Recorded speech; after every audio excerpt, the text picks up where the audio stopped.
Hello, it's Caroline, back for day 20 of What Have I Learned Today?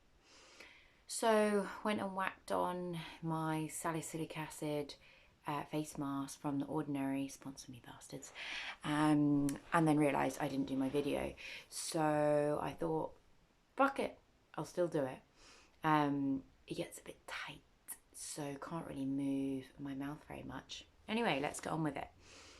Breakfast is the most important meal of the day. That was actually coined by John Harvey Kellogg in the 19th century. It's a myth, it's a tagline in order to sell breakfast cereals. So the background, I believe, was Industrial Revolution. People were starting to move from farm work, which was labour, into offices.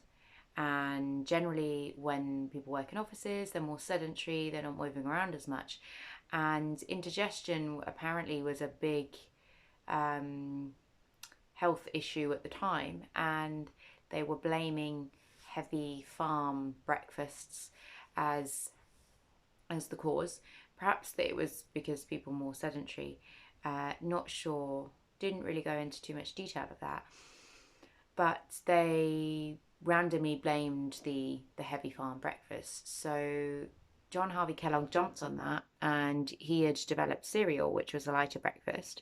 He was a preacher, and he thought masturbation was the biggest evil of all, and he plugged cereal as a way to prevent that.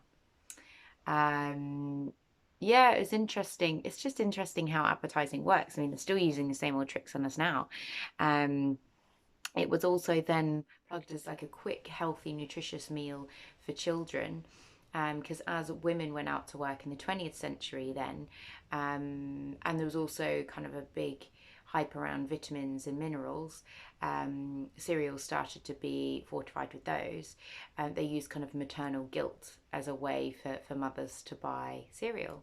So yeah, it was just this random tagline that was made up that kind of is still carried on to this day. I think people still think of like breakfast as the most important meal of the day. Not that everyone complies with eating it, but actually we know it's bullshit, because obviously everyone has different biochem. If you're doing intermittent fasting, maybe that's aiding you to control your diabetes under the guidance of a health professional, obviously, or dropping weight. Then if you're trying to eat within 8 hours, let's say, then maybe you skip breakfast in order to do that. Obviously, maybe if you're running a marathon later that day, you probably should have your porridge, banana, etc., to give you some energy. But it is bullshit that it's as distilled as breakfast is the most important meal of the day. Is basically just an advertising ploy. Just like 10,000 steps is the goal. That was made up randomly. That's an arbitrary number, and it came about during the Beijing Olympics. Not saying that doing 10,000 steps a day is bad. It's actually a good thing to aim for, but it's just a random line. Like, there's no research behind that. That specific number, because it depends on it depends on so many different factors.